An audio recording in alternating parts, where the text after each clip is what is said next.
So this is my friend Christian Gonzalez, like the other speaker. Father Adam Roberts is also my friend, and that is what I really know about them.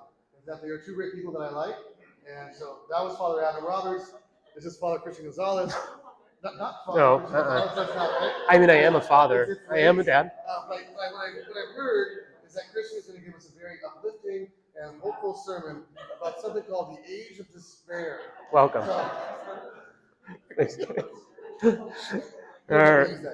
Okay. Yeah, I don't know how technology is. Good evening, everyone.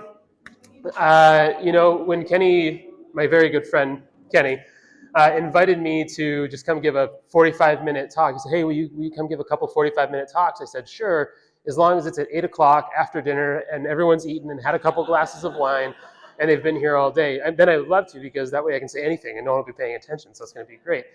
On the other hand, it also is giving me a chance to change my lecture. So we're going to do a highly experiential thing today, and sing it loud, karaoke will save the world. This is going to be an experiential presentation, and you have to, I'm just kidding, that's not what's going to happen. We are going to be talking about the age of despair.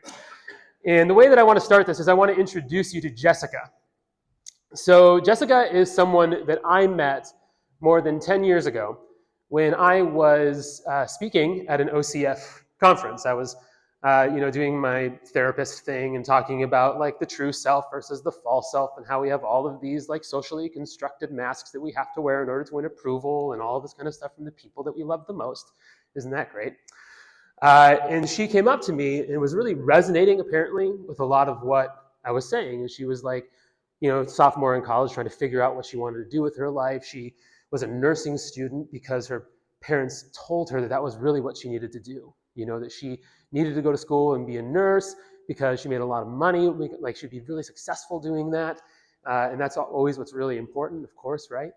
But she said, I don't really want to do that. I really want to be an elementary school teacher. Like that's really where my passion is, and that's where my heart is. Like I want to go do that. But if I'm really being honest with you, Christian, my boyfriend and I have been dating for the last 3 years. We met when we were seniors in high school. We started dating then. And what I really want is just to get married, because what I really want is to be a mom. And it's just really hard for me to figure out what I should do, because I just don't know what God wants from me to do either. And this poor girl, right? I had a lot of sympathy for her. And I remember being in my late teens and in my early 20s, and it's just like a cacophony of things that you could do, right? There's so many voices swirling around inside of your head. And so I said, well, bye, Jessica. It was nice to meet you. And I just went on my way, and she went about hers doing who knows. Until I met Jessica again 10 years later, totally randomly. I was attending, anyone familiar with OCAMPR, the Orthodox Christian Association, medical, psychological, religious professionals. I always need to spell it out in my head as I go through it.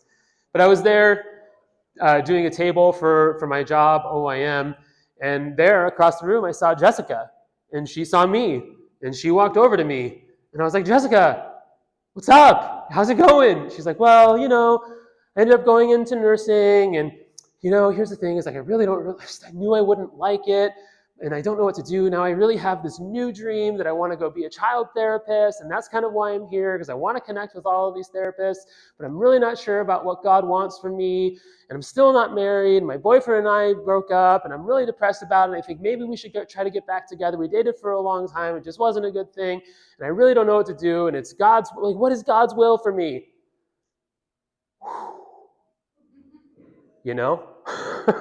Like this poor girl. Here she was 10 years later, and nothing was more clear for her at 29 than it was when she was 19. She had made some choices, and she had started to do some stuff, obviously, but now there was all of these other kinds of things that were moving around in her mind. And if we're honest, Jessica's really not that unique, right? We all have these kind of swirling questions in our heads, a lot of identity and belonging and purpose, wanting to know who we are, where we fit in the world, and why we're here. We all have these questions. They're deeply human questions. And in some regard, I think they're actually essential for us to resolve. And I think the Christian story itself is probably a beautiful proclamation of the good news that there is an answer to these questions of who we are and where we fit and why we're here. But for some reason, and even Jessica, who had grown up in the church, and many of us who've grown up in the church, if we're honest, we feel the bite of anxiety around these questions, don't we? A little bit. I mean, I think very few of us are fully settled in all three of these areas. And what's interesting to me is that it's hard for me to imagine 500 years ago that these were questions that people were really struggling with the same amount of anxiety that we have. It's really hard for me to imagine St. Paul wondering, I just don't know, who I am and where I should, what I should do with my life. And, I could be a missionary here, I could be a missionary. I mean, he just didn't have these questions. These things were taken for granted. 500 years ago, people just, did the job in the place where they lived. They were a part of their family, and they just grew up, and they became, if your dad was an architect, you were an architect. If you laid bricks, then you laid bricks, right? This is just how it worked. So what's the difference?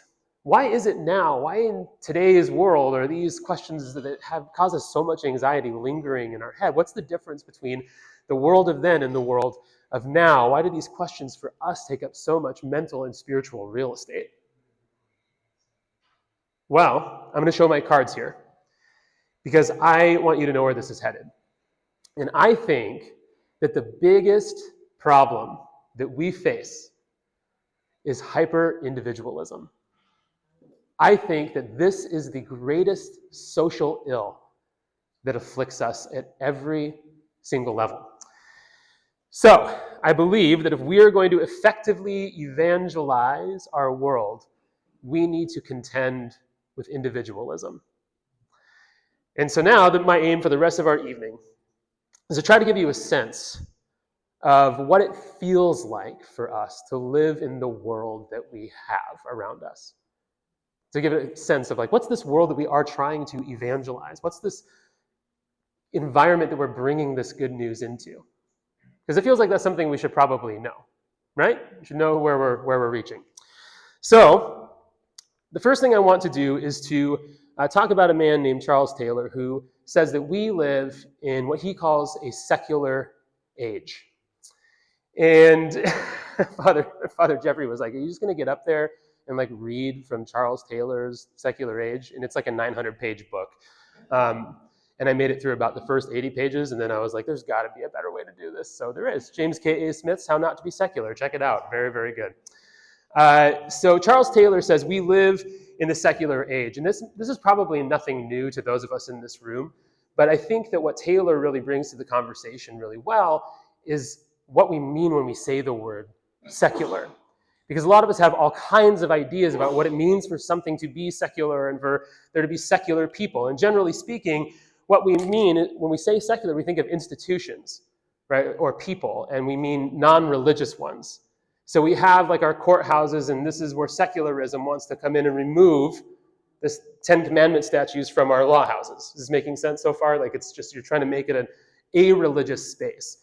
And there was this whole thing, the secularization theory believed that as religion was removed more and more from the center of the societal life, that you would actually that as religion, I'm losing my spot here, that as religion was removed from the center of life, what we expected to see actually was that people would become happier and that things would be more objective and more rational and more reasonable. And then when we had no religion in public life whatsoever, you could say that society had been secularized. Does that make sense? It's this subtraction of religion from life. And what Taylor points out is he says that that's not actually what has happened. That the more and more we've tried to remove religion from public life, it's actually created something of a vacuum. And so what's happened is that we've tried to fill this thing with all these kinds of ways of believing. And there's two particular characteristics of a secular age that Taylor talks about that I want to bring up. The first is what he says is that all kinds of beliefs are contested and contestable. In a secular age, everything is up for grabs. And then the second characteristic is the world that we live in is disenchanted. So I want to talk first about, again, this idea of contestability. So The first characteristic of our secular age, right, is not that unbelief is running rampant. We've seen all of this like disaffiliation from religious sects and stuff like that, right? The rise of the nuns, NONES, those who are not affiliated with anything. But Taylor says that that's not actually like what's happening that we're not just seeing people be not religious or not spiritual. In fact, we've seen this explosion, what he calls the Nova effect, of all of these different ways of believing. And so now all of these competing stories are now living on the same street. And what this means in your life is that you know that there are people who live in your neighborhood, who live on your street, and they're nice people, and they're good neighbors, and you get along with them, and you know, and they know that you all don't believe the same thing. Right? You with me? Okay. And we're kind of okay with that in some sense, that we kind of are okay with living in a society where no belief can be taken to be axiomatically true anymore. Right? We just kind of accept that this is the world that we live in. So this is his first thing, that we all experience this kind of cross pressure between beliefs, that we're pushed and pressed from all these different sides. And the second characteristic that he talks about is what he calls disenchantment, that the world has become disenchanted. And disenchantment is this notion that like we used to live in this like divinely ordered cosmos, right? Like people used to believe that the sun was a god. And they used to believe that if you had a headache, you should like go to a witch doctor. And like all of these kinds of things. Behind every corner was either an angel or a demon that was ready to come and possess you, right? And schizophrenia like was for sure a demonic possession. Like, this was the world that we used to live in. But now as we've made a lot of these kind of like scientific progress and all this stuff, we know some things. We know that the sun is not a deity floating in the sky, but it's a ball of gas burning millions and millions of miles away. And so Taylor says that all of these things have had this effect of actually flattening our world and removing our sense of transcendence, right? When the sun is no longer a god, but instead is just a ball of gas, you can see how that kind of ends up evacuating this sense of like there being some supernatural order to things. You with me? And so he says the effect of this and what we begin to feel is when we used to believe that this was creation, there was this real massive shift in the way that we like imagine what it means to be a human being. And when there was creation and we had like God kind of behind it all, we lived in this like perfectly ordered cosmos. And when it's perfectly ordered, that means that we belong in it. We were put here on purpose, right? We're like at the center of the whole thing. Like it's just kind of us. But now we've unhinged creation from the creator. And we now know that the universe is this expanding thing, and you're on this really small rock moving at millions and millions of miles per hour through the universe that is ever growing. And for all that we know, we are the only things alive in this universe. Ooh. That's what it means to live in a disenchanted world, where we have been unhinged from our place. And the thing is, the cold sterility of naturalism that this is brought up, I mean, this is a terrifying world to imagine, right? That we're just like floating aimlessly through space and that there's no order to it. And you can feel it like in your bones that it's not good. And this cold sterility that disenchantment has caused, the thing is, it's actually too much for the human spirit to bear. What it's done is it's really put a lot of pressure on us because the imminent frame that, that Taylor's talking about, every now and then what happens is you do get cracks in it, where something breaks through, right? When you hold your child for the first time.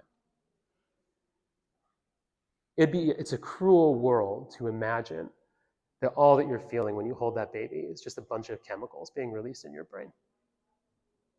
Or when a parent dies. What a cruel world just to imagine that this is someone who's returned to atoms. They're just gone. Or when you see U2 live in concert for the first time. You know what I'm talking about, right? There's this thing that happens where something breaks through and you have this sense that there's something beyond. There's something more than just what is the cold naturalism of our world.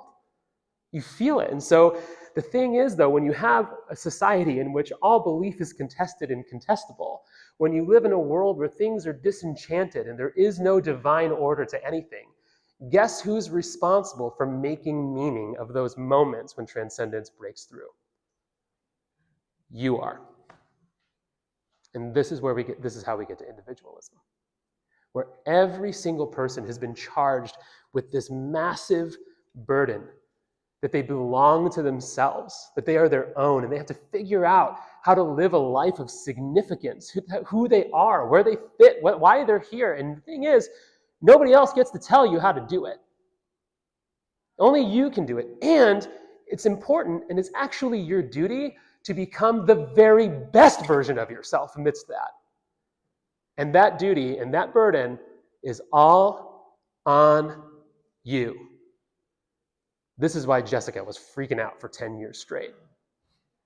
Are you with me? Does this make sense? Okay. So, any thoughts here so far? Anyway, I just want to pause for just some quick questions, like 2 minutes of questions, because we still have some time to go. Yeah, Father. I also think this leads to narcissism. How can it not? Total self-absorption. Yes. And it's just an illness. Yep. And this is even to point, right? You're saying that it leads to this narcissistic kind of tendency that we have. You're absolutely right, because what happens when you are your own and you belong to yourself is that you actually can justify instrumentalizing other people to push you along further in your life to get to this thing of like significance somehow, or identity, belonging, and purpose. And all relationships that we have exist on a for now basis, right? Until further notice. This marriage is really good for me for now, until we no longer meet each other's needs. Then I'm perfectly justified to say goodbye due to irreconcilable differences, move on, right? This is like where no-fault divorce like happens because of this. That's a great thought. Any other quick thoughts or comments? FOMO? Yes. Who said that? I love that. Yes, it does lead to FOMO, because think of all the things that you could be doing but you're not, right? We no longer live in a world of shoulds because of like the disorder that we've created, right? We live in a world of coulds. I could do this with my vacation. I could go there. I could have been, a psychiatrist. I could have married that person. I could have done, and like, man alive, when does it stop with the coulds? Yeah. It leads to consumerism too, right? Like, need a bigger house, Yep. a better car, and this, I need that airplane, I need that boat. 100%. 100%. People love it because they money on it. Yeah, totally. Social media. Social media is like, Oh my gosh, they just keep it on. yes. It's just, Because this is what's tough, right, with social media in particular. So not only do we live in like an age when there's an ethic of authenticity, like you have to be the truest version of you. So it's not enough just to be your true self. You also need to express your true self. You have to perform authenticity, right? Like you have to make sure that you are posting authentically for all to comment and like and approve of. Yeah.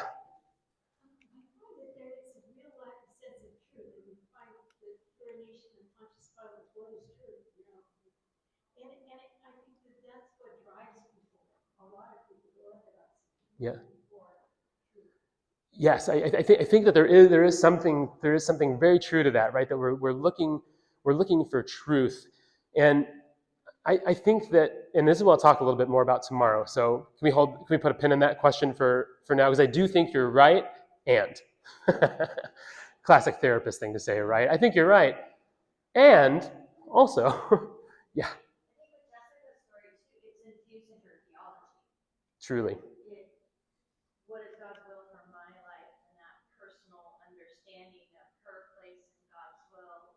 And I think that that's where a lot of evangelicals are perhaps being drawn to orthodoxy, because of that personal understanding of who God is and their relationship with him. Definitely. And I think the hard thing even for us as Orthodox, though, is that this is just in the water that we swim in, and like we kind of do this without thinking, and even in some sense, like I think, I won't say that. I'll move on. I'm going to move on because we still have some places to go. Cool? Thumbs up? Good. So, what does it actually feel like to live in a world where we have removed all sense of transcendence, where we belong to ourselves, where all belief is contestable? Well, I think the world that we now live in could best be described simply as being inhuman. We live in an inhuman world. And I want to ask what this actually feels like. And to do so, I want to introduce you to a term that I first came across in a book by a guy named Alan Noble called You Are Not Your Own. And he uses this word, zoochosis. And he says zoochosis is the coming term for that thing that lions do when they obsessively pace back and forth in their cages. These are animals that are driven to psychosis from being in captivity. Now, I am not trying to argue about the ethics of zoos or anything like this, but I found this definition fascinating. And what he then invites us to do is he says, imagine that you have this lion, and he's a lion, and he lives in this environment that has been designed very intentionally to reflect his natural habitat, right? That's what we do at zoos. Yet, from this cage that he's in, he can see the smiling faces of children. And he can smell hot dogs and churros, out in the park. And he can hear the screams of unhappy children who are not getting their third churro for the day. And he's also been given a diet that has actually been crafted by scientists to make sure that it meets his nutritional needs, right? So on some level, everything that this lion needs is given to him. But on another level, lions aren't made for cages, right? He's being deprived of a very important lionly instinct, which is to hunt. And so he starts pacing. And we see this lion and we go man, he doesn't look like he's doing so good, he's just nervously kind of going back and forth. And so we think, man, can't somebody just do something? Can't they just give him a Xanax or something and just help him chill out a little bit inside this cage? You feel bad for the guy. And what Alan Noble says is that we actually live in an inhuman society too, that we live in a world that has been crafted to reflect some kind of natural habitat for the human person, but is actually a source of deep anxiety. Think about how fast humans walk. How fast do we walk? 3 miles an hour tops, right? That's the most human speed that you can go unless you're running from something. And yet, what do we do on a daily basis? We propel ourselves down asphalt roads at 80 miles an hour. And you mean to tell me that we're doing okay? That is an inhuman speed. We're flying in planes to come to places. When you again, 500 years ago, you were born in a place, you knew those people, you died in that place. The Oregon Trail, when they set out from Independence, Missouri, they were a whole completely different group of people by the time they finally got to, Willamette Valley. They're dying of diphtheria and we all played the game. Come on, you guys know what I'm talking about. So we live in this society that really is deeply inhuman to us. Our individualism is something that emerges out of this because we have to find a way to choose our own way of being in the world, but we're left with all these questions, again, the coulds of the things that we didn't do. I could have done this. Is this the right job for me? Should I go pursue this career? Should I whatever? And then perhaps, again, a good way to think about how this actually feels in our life is to imagine that you're standing in a cereal aisle. And, choosing a cereal when there's 2 options is pretty easy, right? Do I want the cornflakes or the Raisin Bran? But when you throw 20 different kinds of brands in there and each of them has a generic off-brand, things suddenly get a little harder to choose, right? And now imagine that you're being asked to choose a cereal that you're going to eat every single day for the next 5 years, or every single day for the next 10 years, or 20 years. Not only that, you're supposed to choose a cereal that's supposed to bring you meaning and purpose and joy and identity and belonging. And suddenly, right, it's hard to choose the right cereal, so maybe you don't choose. And maybe once you do choose, you start thinking about the other cereals you didn't choose. You start thinking, maybe there was another cereal that would have loved me more. And maybe if I ate, Lucky Charms instead of the Walmart Great Value Hidden Treasures, then maybe my in-laws would respect me more. And all of a sudden, you're just stuck. You guys get the cereal as a metaphor, right? I'm just, okay. Man, tough crowd, 9 o'clock. Woo! Jeez. So to say yes to one thing is to say no to innumerable other things. But it's not just career stuff, right? It's also stay-at-home moms who get totally impacted by this, right? Because they're constantly, my wife is a stay-at-home mom, and she literally says, like, I'm just a stay-at-home mom. And I cringe every time somebody asks her, oh, what do you do? As if like the only way that she could have a worthwhile purpose is to contribute to the GDP. Right? Like it's absolutely insane to me. And I know at its heart, it's not a mean question, but I think it does betray the premise that we live in this inhuman society. That we need to justify our existence somehow. Oh, I'm just a stay-at-home mom. But I do homeschool. And like this is kind of the thing that we try to do. And so, whoa, that was exciting. What's particularly wild to me too is that like we say this, I just stay at home. In an inhuman society, like to stay home and raise your children is possibly one of the most human things that you could do. Like humans have been raising tiny humans for like a very long time. It's like one of the most, it's like where we come from. So even if moms can get over this lifetime of programming, the reality is that so many of us have chosen to move away from like the family structures and the sources of belonging that have traditionally given us so much belonging and purpose, right? And so now we live in this like suburban sprawl kind of world. And oftentimes the closest family is like hundreds of miles away. And because of suburban sprawl, it's hard to get together regularly with people. Like we go to church 20 minutes away from where we live. And then people live 20 minutes on the other side of that church. Like when are we supposed to like get together with them, right? So often it's just my wife stuck at home. And can I blame her if she decides that she wants to like veg out when the kids are crying and like scroll Instagram or watch YouTube? I can't blame her for that, right? Like she's got to cope somehow.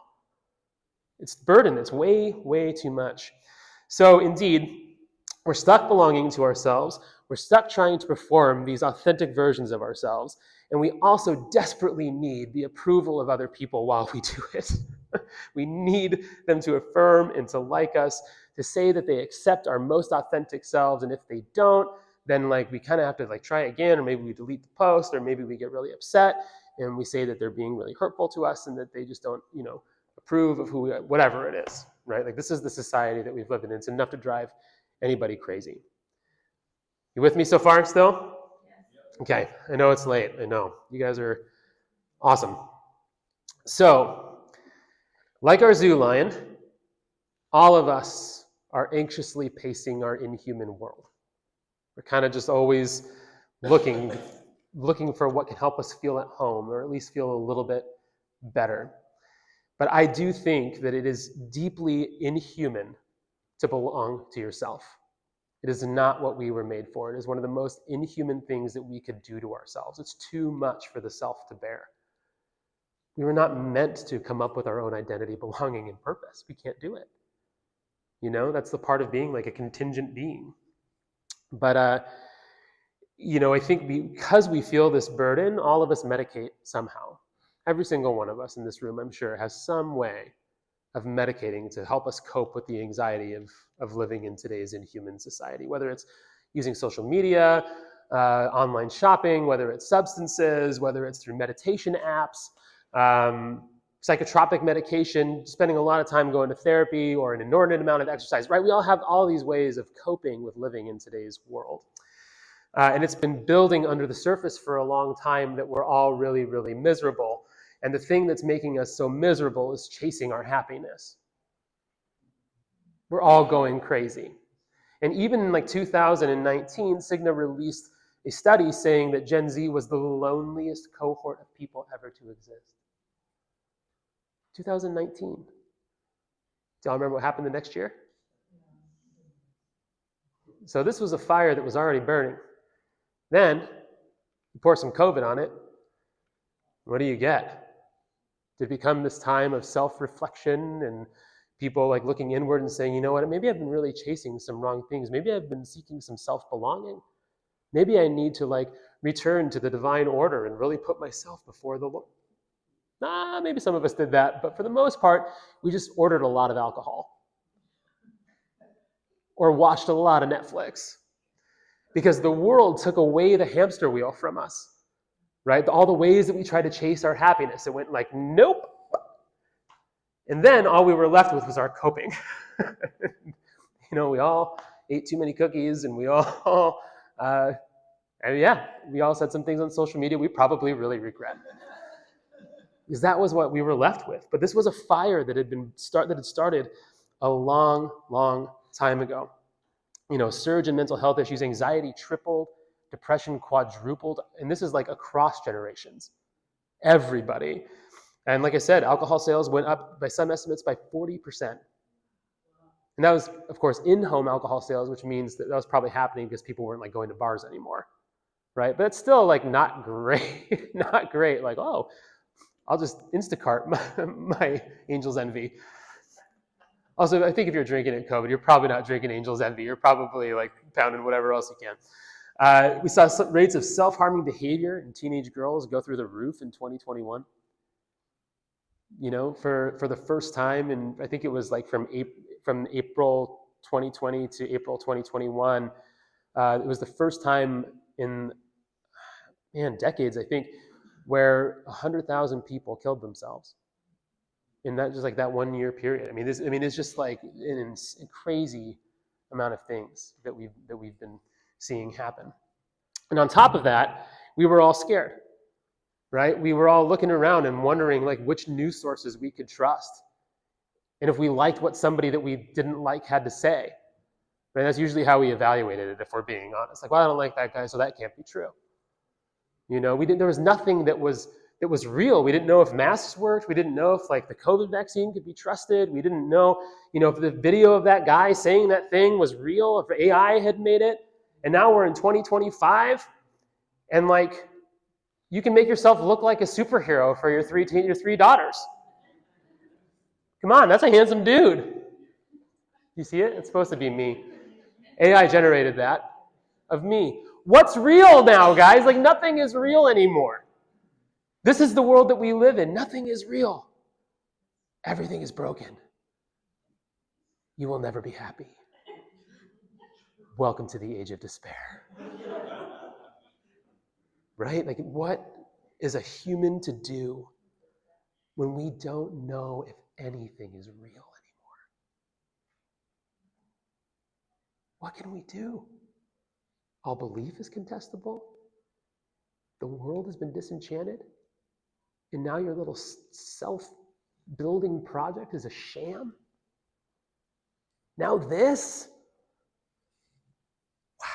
No wonder we're all depressed and medicating ourselves. Welcome to the evangelism conference. Good news, right? So this is where I want to make a little bit of a turn. This is the environment that we're in, right? Where it feels like this, the weight of the world just being heavy. And so the question for us is, where's the entry point? How do we go into this environment of despair? And while I'll say more about this tomorrow, I think that actually the church really does have the best news that we can possibly offer people in an age of despair. And it was something captured by St. Paul in 1 Corinthians, where he says, you are not your own. You were bought with a price. Therefore, glorify God in your body. This is the good news in a world where people belong to themselves and are going crazy because of it. To come in and actually have the voice to be able to say, you know what? You're not your own. You do not belong to yourself. Man, it can be wonderful. And this is echoed again, just a few centuries later, when St. Augustine said, you have made us for yourself, O Lord. And our hearts are restless until they rest in you. And isn't this what we're seeing? Right? That when we belong to ourselves, we're on the hamster wheel and we are restless, we are spinning, we're going nuts. Our hearts are restless until they rest in you. So hope for the age of despair means breaking through this lie of self-belonging and offering people a deeper belonging, a truer belonging. Because it's one thing to know, like intellectually, that you belong to God, but it's another thing to feel it in your gut, to know on a gut level that you are His. Right? It's the difference between knowing your parents loved you and feeling loved by your parents. You with me? There is a felt difference between those two things, isn't there? Knowing versus feeling. So let's just imagine for a moment, and I'll close with this, what this difference could feel like if we actually had the felt sense that we belonged to Christ and not to ourselves. So I want you to imagine that you are borrowing a nice white shirt or a sweater from your friend, right? It's not yours. Because when you borrow this thing that's not yours, you recognize that there are certain limitations to its use, right? If you are borrowing a white shirt or a white sweater from a friend, are you likely to eat a bunch of spaghetti with it? No, right? You're just probably not going to do that. Would you be a little more willing to take that risk with your own white shirt and your own sweater? Probably, right? And then you would get spaghetti all over yourself and you'd curse yourself for being such an idiot and then swear that you were never going to buy anything white ever again. And it happens every single time, which like, why does it only happen when I wear white? And it's like, well, it probably happens every single time you eat. You just can't see it and you're gross, right? But you're not going to eat the spaghetti in your friend's white shirt or sweater. Why not? Because it's theirs. And why would you not want to eat spaghetti in something that belongs to them? Why do you not want to mess up something that belongs to your friend? Because you love them. Is somebody trying to impose a rule on you that says you cannot eat spaghetti in someone else's white sweater? Do you take that as a constriction of your authentic self-expression? Is it like, I should be allowed to eat spaghetti in whosever sweater I'm wearing? No, like we don't receive that as a constriction on our authentic self-expression, right? We actually receive it as an invitation to an authentic expression of love for someone else. If we recognize that this thing belongs to someone else, we will take care of it and treat it with reverence and love so that we can return it to the person we love unharmed. You with me? So to offer this reality to a world that belongs to themselves, to say that to know that I belong to Christ, that does involve some certain limitations, but it's not because this is bad or that's bad. It's because I love him. And it means that I can see that you belong to him. And because I love you and I love him, I want to show you how to wear that sweater properly. You with me? Okay. All right. So, this is the great invitation of the gospel. To know that you are not your own. And that you belong to someone else. So, I'll leave it here for tonight because we've traced a lot of things. Right? We've talked about the felt reality of our secular age, how systems of belonging and meaning have become unhinged, how it paved the way for expressive individualism that's making us all miserable, and how there is hope to know that you belong to someone else. Thank you.